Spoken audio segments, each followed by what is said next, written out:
आंदोलन को कहां तक ले जा पाएंगे राकेश टिकैत? क्या मोदी योगी विरोधी लहर बना पाएंगे राकेश टिकैत? आंदोलन के पीछे क्या है असली राज? राम राम दोस्तों। राम राम राम राम दोस्तों, मैं आदिति दीक्षित आप सभी का वेलकम करती हूँ। हमेशा की तरह आज भी हम आपके लिए एक बहुत ही अमेजिंग और इंटरेस्टिंग टॉपिक लेकर के आए हैं और हमेशा की तरह आपके सभी प्रश्नों का उत्तर देने के लिए हमारे साथ मौजूद हैं आचार्य राजीव शुक्ला जी। राम राम गुरु जी। राम राम। समसामयिक कुंडलियाँ और विशेष लोगों की कुंडलियाँ और जिसके बारे में लोग जानना चाहते हैं कि क्या सोच है। कुछ लोग वॉच करते हैं, कुछ लोग चीज़ों को करते हैं और कुछ लोग सोचते हैं कि ये चीज़ें कैसे हो रही हैं। तो इन तीनों ही प्रकार के लोगों के लिए ज्योतिष शास्त्र क्या कहता है, हमारा एक प्रयास रहता है लगातार आप तक कुछ ना कुछ अच्छी चीज़ें पहुँचाने का। जी दोस्तों, आज का हमारा टॉपिक ना ही किसी ग्रह गोचर पे है, ना ही किसी धर्म से रिलेटेड है। आज का हमारा टॉपिक बहुत ही अलग है। आज हम बात करने जा रहे हैं, पिछले कई दिनों से देश की राजनीति में एक नाम बहुत ज़्यादा चर्चा में आ रहा है। किसान आंदोलन के नाम पर लगातार सुर्खियों में बने हुए हैं ये इंसान। मैं बात कर रही हूँ भारतीय किसान यूनियन के प्रवक्ता राकेश टिकैत की। जी हाँ, जो कई दिनों से आंदोलन के नाम पर मोदी योगी विरोधी बिगुल बजाए जा रहे हैं। क्या ये राजनीति में सबको नज़र तो आ ही रहा है कि ये क्या चीज़ें हो रही हैं, क्या नहीं हो रही हैं। तो आज का हमारा चर्चा का विषय यही है कि क्या राकेश टिकैत 2022 विधानसभा के चुनाव में खासकर उत्तर प्रदेश में बीजेपी को कोई नुकसान पहुंचा पाएंगे या नहीं? आपको क्या लगता है गुरुजी, इनकी कुंडली को एनालाइज करके? जी देखिए, कुछ बातें पहले मैं स्पष्ट कर दूं कि एक व्यक्ति की कुंडली के हिसाब से हम ट्रेंड बता सकते हैं और जहाँ तक रहता है अपने विश्लेषण का ट्रेंड कुछ अच्छी परसेंट तक ठीक रहता है, सटीक भी रहता है। और ज्योतिष शास्त्र काफ़ी कुछ चीज़ें बताता है कि व्यक्ति सोचता कैसा है और कब महादशा के हिसाब से उसके क्या डिसीजंस हो सकते हैं। उसके डिसीजन सही भी हो सकते हैं, गलत भी हो सकते हैं। तो कुल मिला के अगर हम बात कर रहे हैं आज, तो श्री राकेश टिकैत जी की कुंडली का हम चर्चा कर रहे हैं और वो ये निर्णय हमको दिलाने में इनकी कुंडली मदद करेगी कि किस प्रकार से ये किस रास्ते पे चल रहे हैं और क्या इनका राजनीतिक भविष्य होने की संभावना है या कुछ ये गलत डिसीजन लेते हुए देखे जा रहे हैं। तो जैसा कि पहले आपने ये प्रश्न पूछा, बहुत ही विशेष और बड़ा ही महत्वपूर्ण प्रश्न है कि इस कुंडली जो राकेश टिकैत की चंद्र कुंडली है, दर्शकों मैं बता दूं ये चंद्र कुंडली है, लग्न के हिसाब से नहीं है।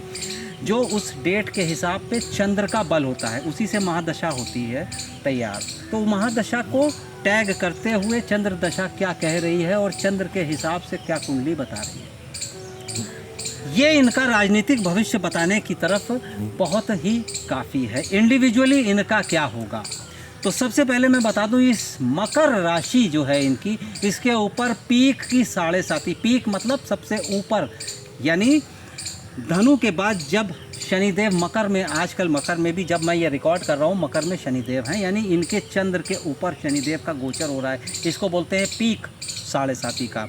और जब भी 7.5 का पीक होता है, और विशेष रूप से अभी जब मैं बात कर रहा हूँ तो शनिदेव वक्री हैं, तो शनिदेव जब वक्री होते हैं और 7.5 का दौर चलता है तो ऐसे में ज़्यादातर ये देखा गया है कि व्यक्ति सोचता कुछ है, करता कुछ है, डिसीजन कुछ लेता है, यानी कुल मिला के देखा गया है सभी के साथ होता है कि भ्रम में रहता है। तो ये कुंडली जो हम जिसकी डिस्कस कर रहे हैं उसमें एक प्रकार का, चाहे राजनैतिक हो, चाहे आर्थिक हो, चाहे सामाजिक हो, एक कुछ भ्रम का कारकत्व दिख रहा है। भ्रम मतलब ये नहीं कि वो क्या सोचते हैं क्या नहीं सोचते हैं। मकर राशि के जातक इस समय भ्रम के दौर से गुजर रहे हैं और जब व्यक्ति भ्रम में होता है तब डिसीजन प्रॉपर ले नहीं पाता है। तो डिसीजन लेने की क्षमता इनकी कुंडली में इस समय क्षीण देखी जा सकती है और इसी के साथ अन्य विशेष लोगों के ऊपर निर्भर इनकी डिसीजन मेकिंग क्षमता है। ये जो भी डिसीजन ले रहे हैं वो स्वयं से पूर्ण रूप से नहीं ले पा रहे हैं, इनको बहुत सारी अन्य ताकत की ज़रूरत है। जैसे कि इनके तीसरे भाव के राहु बता रहे हैं, तीसरे भाव के राहु पराक्रमी बनाते हैं व्यक्ति को बहुत जैसे कई महीनों से आंदोलन कर रहे हैं, लगातार डटे हुए हैं, तो तीसरे भाव के राहु हैं और नवम भाव के केतु राजनीति से जोड़े रखते हैं, लेकिन राजनीति में डायरेक्ट एंट्री करने में ये केतु बाधक हो जाते हैं। राजनीतिज्ञों से घिरे रहेंगे, लेकिन स्वयं से राजनीति का सूचकांक इनका कुछ कमज़ोर हमको इनकी कुंडली के हिसाब से देखा जा रहा है। दूसरी बात है, भाग्य भाव में गुरु हैं, तो गुरु इनको भाग्य तो बलवान बना रहे हैं, इनको फेमस भी कर रहे हैं, चूँकि मंगल फेम देते हैं। मंगल भी इनके एकादश भाव में है चंद्र राशि से, तो फेम तो दे रहे हैं, लेकिन इस फेम से इनकी धन की पद की स्थिति तो हो रही है, लेकिन राजनैतिक आकांक्षा, लालसा, लोलुपता भी बढ़ा रही है और इसी के चलते ये कहीं ना कहीं शत्रुता के घेरे में भी हो सकता हो आने वाले समय में, या स्वयं से मिसगाइड हो जाएं या लोग इनको मिसगाइड करें। तो ये जहाँ तक इनके एक सोचने समझने की इस कुंडली के हिसाब से, यदि ये सही कुंडली है जो हमारे पास उपलब्ध है, तो उस हिसाब से इस प्रकार का जातक ऐसा सोचता है। तो गुरुजी, आपको क्या लगता है कि राकेश टिकैत जी वाकई में किसानों के हित की बात करें या सिर्फ एक ये छलावा है वापस से अपने आप को राजनीति में लाने का, इलेक्शन लड़ने का, 2022 में खुद को सेटल करने का, ऐसा कुछ? देखिए, ये तो एक बड़ा ही कड़ा प्रश्न है और ये ऐसा प्रश्न है कि एक कुंडली के अध्ययन पे पूर्ण रूप से नहीं कहा जा सकता, लेकिन संकेतों में मैंने जो कहा वो आप समझिए। वो ये कि इस कुंडली के हिसाब से इस समय व्यक्ति भ्रम में है, और जब वो भ्रम में होता है तो दूसरों को भी भ्रम में रखता है। यानी अपने कुछ हो सकता हो, निजी कुछ इनकी इच्छा हो, महत्वाकांक्षा हो, उसकी पूर्ति के लिए इन्होंने इस प्रकार के आंदोलन इत्यादि का सहारा लिया हो, ये कुंडली ज़रूर बता रही है। गुरुजी, जैसे कि हम जानते हैं कि राकेश टिकैत जी पहले भी चुनाव लड़ चुके हैं और उनको वहाँ पे ना हार का सामना करना पड़ा था। क्या ये इनकी कोई स्ट्रैटेजी हो सकती है कि ये मतलब दोबारा से पॉलिटिक्स में आने की, राजनीति में आने की या चुनाव लड़ने की, कि ये आंदोलन का सहारा ले रहे हैं या ऐसे कोई मुद्दे उठा रहे हैं? देखिए, पंचम भाव के सूर्य बुध हमेशा व्यक्ति को सत्ता लोलुप बनाते हैं, तो उस तरफ हो सकता हो इनमें भी महत्वाकांक्षाएं, आकांक्षाएं, इच्छाएं हों। इस प्रकार की कुंडली में होती हैं, देखी जाती हैं। लेकिन जैसा मैंने पहले कहा, तीसरे भाव के राहु हैं, राहु इलेक्शन के कारक होते हैं, लेकिन वो पराक्रम करा रहे हैं।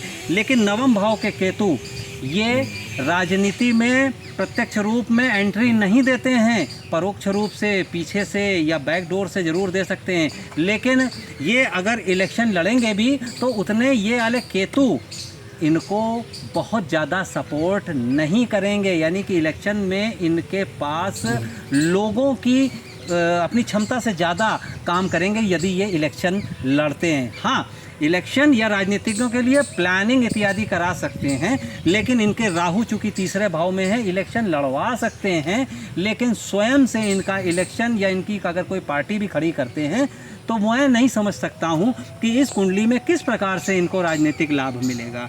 इनको राजनीतिक लाभ मिलता हुआ बिल्कुल नहीं दिख रहा है। और हाँ, एक बहुत विशेष बात है, जब 12वें भाव के स्वामी केतु के साथ नवम में होते हैं तो ऐसा व्यक्ति को लीगल मैटर्स से या किसी प्रकार के बंधन के योग से भी सचेत जरूर रहना चाहिए, क्योंकि खतरा अपनी क्षमताओं से ज़्यादा नहीं लेना चाहिए। ये एक ज्योतिषीय विश्लेषण है कि इस तरीके के जातक अन्य लोगों के भी हो सकता हो इस प्रकार के योग हैं, उनके बेनिफिट के लिए हम बता रहे हैं कि अगर इस प्रकार के योग आपको अपनी कुंडली में दिखें तो ज़रूर सतर्क हो जाइए।